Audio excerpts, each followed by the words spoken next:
Hello welcome दोस्तों, स्वागत करता हूँ फिर से आप सबको आपके अपने इस चैनल में। तो गाइस इस वीडियो के हम डिटेल्स में डिस्कस करेंगे बिटकॉइन के बारे में। साथ ही में हम यहाँ पर डिटेल्स में बात करेंगे कुछ ऐसे ऑल्ट कॉइन्स के बारे में, और यहाँ पर डिटेल्स में डिस्कस करेंगे कि एक्जैक्टली बीटीसी बाकी ऑल्ट्स में क्या नेक्स्ट मूवमेंट हमें देखने को मिल सकता है। अगर आप अभी इस टाइम पे किसी भी ऑल्ट पे एंट्री लेने का सोच रहे हो तो क्या आप इस टाइम पे एंट्री ले सकते हो, नहीं तो उसके ऊपर ही पूरा डिटेल्स में यहाँ पर डिस्कस करने की कोशिश करेंगे और जानेंगे कि नेक्स्ट हमें मार्केट में क्या मूवमेंट देखने को मिलेगा।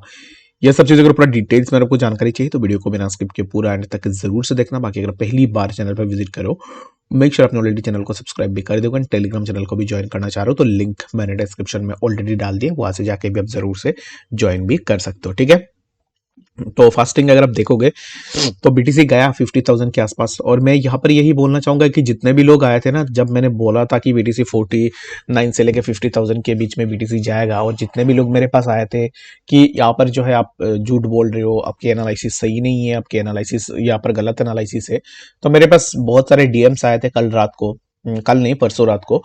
और यहाँ पर अभी इस टाइम पे देखोगे तो विद इन 24 आवर्स मैंने जो चार्ट शेयर किया था उसके बाद बीटीसी 50,300 के आसपास हमें देखने को मिला है।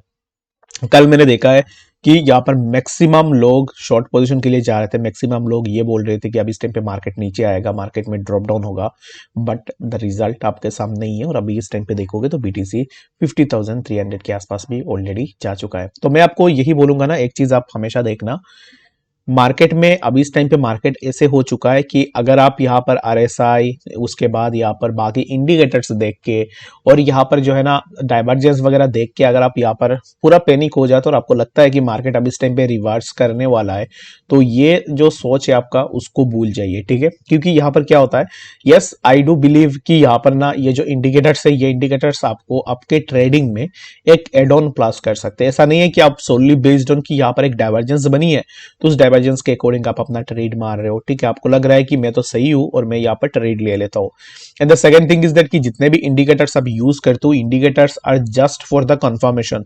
मैं पर्सनली अगर आप मेरे यहाँ पे देखोगे तो सिर्फ आपको एक आरएसआई देखने को मिल जाएगा और वॉल्यूम भी देखने को मिल जाएगा। आरएसआई बस ऐसे ही रखा हुआ है, उसको मैं ज्यादा यूज करता नहीं हूं। मैं कभी अगर मुझे यहाँ पर चाहिए होता है तो मैं उसको थोड़ा देख लेता हूँ, बाकी यहाँ पर मैं इसको ज्यादा यूज करता भी नहीं हूँ।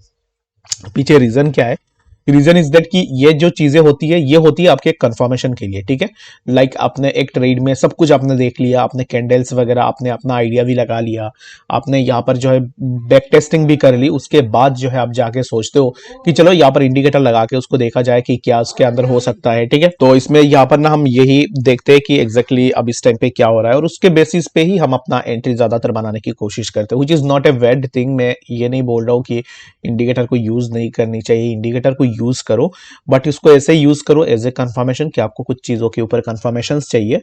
For the sake of confirmation आप इंडिकेटर्स को यूज कर सकते हो। मैं देखता हूं कि लोग यहाँ पर इंडिकेटर्स के ऊपर बहुत ज्यादा रिले करते हैं, तो मेरे हिसाब से ना मैं पर्सनली इंडिकेटर्स के ऊपर उतना रिले नहीं करता हूं।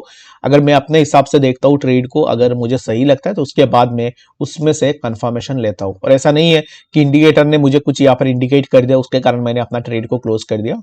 जो बेसिक चीजें होती है, जो यहाँ पर आइडियाज होती है, देखो अगर आप यहाँ पर डेली बेसिस में 4 to 5 आवर्स में चार्ट्स अगर आप देखोगे किसी भी कॉइन के, अगर आप चार्ट्स देखते रहोगे, अगर आप डेली बेसिस में ये चीज करोगे फॉर ए ईयर और हाफ एंड 2 ईयर, तो आप यहाँ पर एग्जैक्टली समझ जाओगे कि एग्जैक्टली प्राइस में क्या मूवमेंट होने वाली है।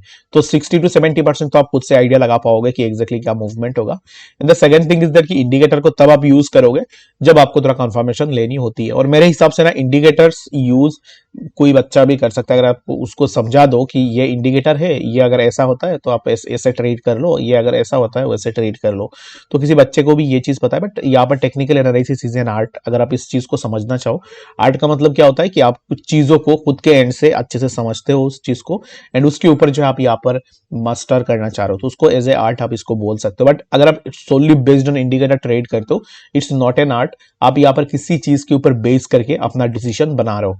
जो भी डिसीजन आप बनाते हो इंडिकेटर को देख के, ये आपका खुद का डिसीजन नहीं होती है, it is based on the decision given by the indicator. ठीक है, तो ये हमेशा यही सोचना कि अगर आप सोनली यहाँ पर डिपेंड करते हो इंडिकेटर्स के ऊपर, and according to the indicator अगर आप अपना ट्रेड्स को एग्जीक्यूट करते हो तो मेरे हिसाब से it is just about that कि आप यहाँ पर लाइक नॉर्मल अदर पीपल जो ट्रेड्स लेते हैं उनके तरह आप इंडिकेटर के ऊपर बेस करके अपना ट्रेड्स को लगा रहे हो, ठीक है। तो indicator, I am not against the indicator, और मैं ये नहीं बोल रहा हूँ कि इंडिकेटर को यूज नहीं करनी चाहिए, मैं ये चीज बार बार बोल रहा हूँ, लेकिन बाद में लोग यहाँ पर पॉइंट आउट कर लेंगे कि यहाँ पर ये इंडिकेटर ना यूज करने के लिए बोल रहा है।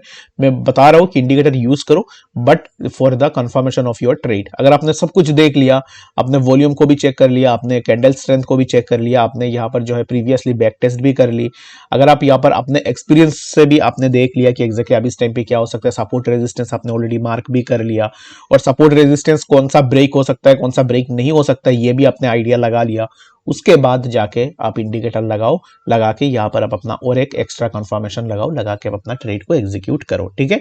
तो ये होती है ओरिजिनल ट्रेडिंग, ठीक है। अगर आप यहाँ पर डाइवर्जेंस देख के शॉर्ट कर रहे हो, डाइवर्जेंस देख के लॉन्ग कर रहे हो, अगर आप यहाँ पर मैकडी देख रहे हो, मैकडी देख के उसके अकॉर्डिंग अपना ट्रेड लगा रहे हो, तो मुझे नहीं पता कि आप कैसे करके ट्रेड करो, but nothing but you are solely based on an indicator जो आपको इंडिकेट कर रहा है कि ये कर लो, आप वो कर रहे हो, जस्ट लाइक ए रोबोट आप ऐसे अपना ट्रेड कर रहे हो, ठीक है। तो बाकी अगर आप सीखना चाहते हो चीजों को, if you want to learn the art of trading, then यहाँ पर आपको मार्केट के ऊपर ज्यादा टाइम देना पड़ेगा। आई एम नॉट समवन कि आपको बोलूंगा कि कोर्स परचेज कर लो कि यहाँ पर आप सब कुछ सीख जाओगे, कोर्स लेना पूरा बेकार होता है। तो ज्यादातर आप अपने एंड से भी ज्यादा टाइम लगाने की कोशिश करो, मार्केट को टाइम दो, इजीली यहाँ पर जो है चीजें सीख जाओगे। कुछ चीजें हैं जो आपको यहाँ पर नोट डाउन करके रखना पड़ेगा इनिशियली, तो उसके बाद उन चीजों को यहाँ पर आप जितना ज्यादा एग्जीक्यूट करोगे उतना ज्यादा आपके लिए सही रहेगा। And the second important thing मैं देखता हूँ, यहाँ पर वीडियो थोड़ा लंबा हो रहा है बट ये चीज मैं आपको बता देता हूँ। सेकंड इंपॉर्टेंट थिंग मैं देखता हूँ कि लोग ना यहाँ पर पैटर्न सीखने के लिए बहुत पागल हो जाते हैं कि अभी इस टाइम पे हमें ये पैटर्न पकड़ना है, ये पैटर्न हमें सीखना है, ये पैटर्न हमें देखना है। Pattern is not a bad thing, patterns के ऊपर भी आपको ट्रेड करनी चाहिए, एंड पैटर्न्स डज वर्क 60%। लेकिन यहाँ पर पैटर्न को पहचानने से पहले हमें ये जानना जरूरी है why did this pattern is forming, exactly ये पैटर्न क्यों फॉर्म हो रहा है, इसके पीछे क्या रीजन है, वो भी हमें लॉजिक जानना है। अगर आप इस लॉजिक को जान जाओगे कि पैटर्न क्यों फॉर्म हो रहा है, किस बेसिस पे फॉर्म हो रहा है, तो मैं आपको बता रहा हूं कि विदाउट इंडिकेटिंग द पैटर्न आप प्राइस चार्ट को देख के ही बता सकते हो कि प्राइस में क्या मूवमेंट होगा, ठीक है। तो ऐसे अगर आपको आइडियाज लेनी है तो फिर ज्यादा से ज्यादा यहाँ पर मेहनत करो और ज्यादा से ज्यादा चार्ट्स देखने की कोशिश करो। कोर्स लोगे कुछ भी समझ में नहीं आएगा, एक दिन, दो दिन, तीन दिन, चार दिन तक देखोगे, उसके बाद जो है यहाँ पर आपको पढ़ने का मन भी नहीं करेगा। एंड कोर्स के अंदर ज्यादा कुछ चीजें होती नहीं है, सिर्फ आपको आरएसआई, मैकडी ये सभी बताया जाता है। तो बाकी आरएसआई, मैकडी ये सब भी अगर आप सीखना चाहते हो तो फिर आपको यूट्यूब में बहुत सारे वीडियोस मिल जाएंगे फ्री ऑफ कॉस्ट, बट मैं प्रेफर यही करूंगा कि ज्यादा से ज्यादा बैक टेस्ट करने की कोशिश करो एंड मार्केट में ज्यादा से ज्यादा टाइम दो।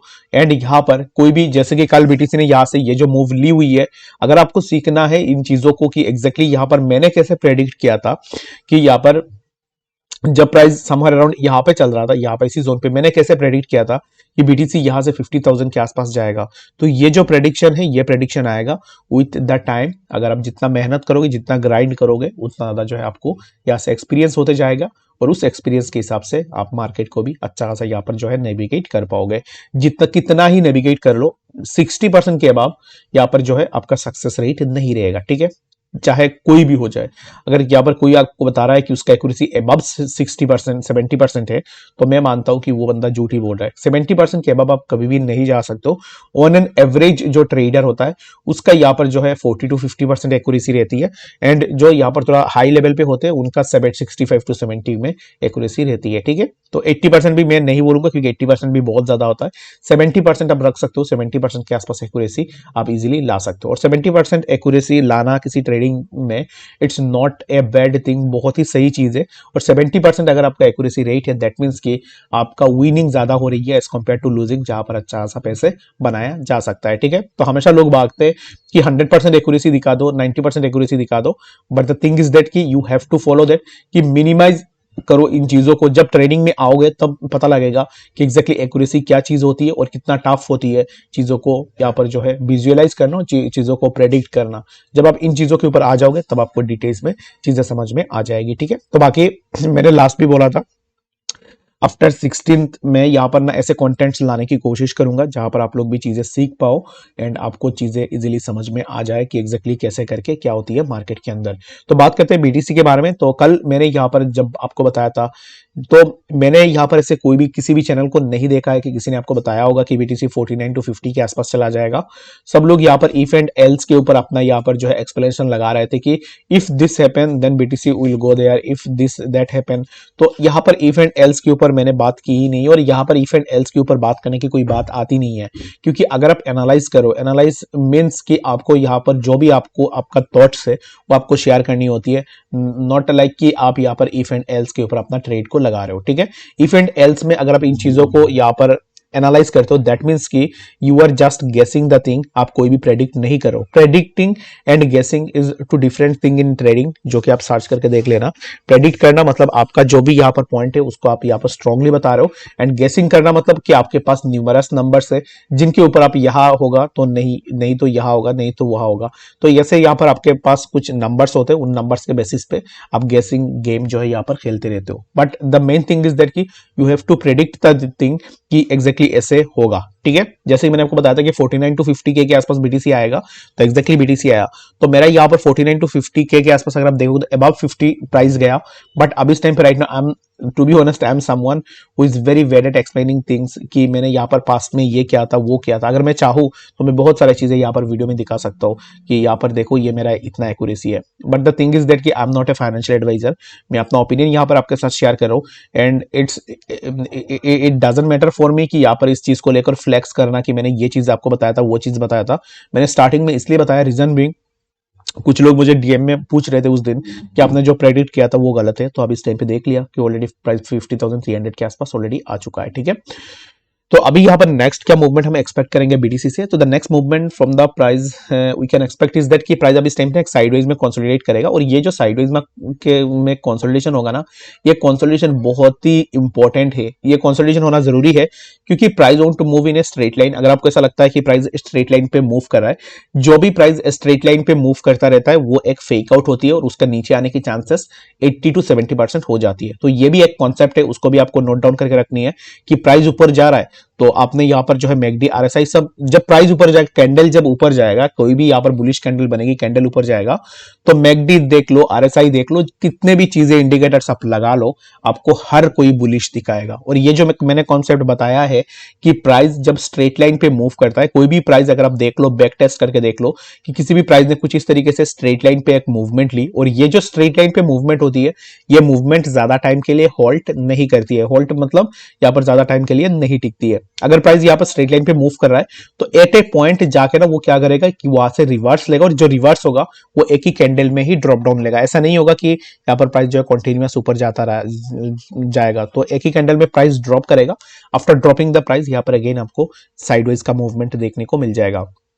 जब यहाँ पर स्ट्रेट लाइन पे आपको कैंडल्स देखने को मिलती है तो बहुत सारे लोग लॉन्ग पे चले जाते हैं कि चलो यहाँ पर अभी इस टाइम पे ये बुलिश हो रहा है तो अभी चलते हैं, बट स्ट्रेट लाइन का जो मूवमेंट है ये मूवमेंट हमेशा फेक होती है। ठीक है, तो ये स्ट्रेट लाइन मूवमेंट कब होता है, कैसे होता है, उसके ऊपर भी मैं यहाँ पर वीडियो के ऊपर डिटेल्स में डिस्कस करूंगा, यहाँ पर मैं बात करूंगा तो वीडियो बहुत ज्यादा लेंदी हो जाएगा, तो इसके लिए मैं वीडियो को वही रख रहा हूँ। एंड बीटीसी के ऊपर मैं आपको बता देता हूँ कि क्या मूवमेंट अब इस टाइम पे हम एक्सपेक्ट करेंगे। तो right now to be honest अगर मैं आपको बताऊं तो मेरा अब इस टाइम पे कोई भी take on and idea BTC के ऊपर है नहीं। ठीक है, तो मैं आपको झूठ में ऐसे नहीं बोल सकता कि प्राइस यहाँ से ब्रेकआउट लेगा, प्राइस बहुत ज्यादा ऊपर जाएगा। मैं अब इस टाइम पे पर्सनली जो सोच रहा हूँ वो मैं आपको बता देता हूँ। अब इस टाइम पे मैं ना इसी जोन, इसी बॉक्स के बीच में ही प्राइस को देख रहा हूँ, जो कि है 50,400 से लेके 49,500 के आसपास। ठीक है, तो इन बिटवीन दिस बॉक्स मैं अब इस टाइम पे बीटीसी के प्राइस का एक्सपेक्ट कर रहा हूँ कि प्राइस इसी बॉक्स पे कंसोलिडेट हो। ठीक है, यानी कि इसी बॉक्स के बीच में ही प्राइस का मूवमेंट हमें देखने को मिले। अगर हम यहाँ से ऊपर की तरफ ब्रेकआउट लेते हैं तो वो दूसरी बात है, मैं अभी इस टाइम पे इफ एंड एल्स के ऊपर नहीं जाऊंगा। तो मेरा अब इस टाइम पे यही है कि we will remain in the box जहां पर हम कंसोलिडेट करेंगे फॉर ए टाइम पीरियड। कब तक होगा मुझे नहीं पता इसके बारे में, बट हम यहाँ पर ना इसी बॉक्स के ऊपर यहाँ पर आइसोलेशन हमें देखने को मिल सकता है, जहां पर प्राइस का कंसोलिडेशन हमें देखने को मिलेगा। उसके बाद अगर हम देखें तो बाकी जितने भी कॉइन्स है, हर एक कॉइन में सिमिलर काइंड ऑफ मूवमेंट आपको देखने को मिल जाएगा। तो जिनके ऊपर मैं अब इस टाइम पे डिटेल्स में नहीं जाऊंगा, ऑलरेडी बहुत टाइम मैंने ले लिया आप लोगों का। बाकी अगर आपका कोई भी डाउट है या फिर कोई भी क्वेश्चन है, कमेंट सेक्शन में जरूर से बताना। वीडियो अगर आप अभी तक देख रहे हो तो लाइक कर देना और अपने किसी फ्रेंड के साथ वीडियो को शेयर भी कर देना, ताकि उनके लिए भी थोड़ा हेल्पफुल हो जाए। ठीक है, तो बाकी मिलेंगे नेक्स्ट अपडेट्स के साथ, तब तक के लिए गुड बाय।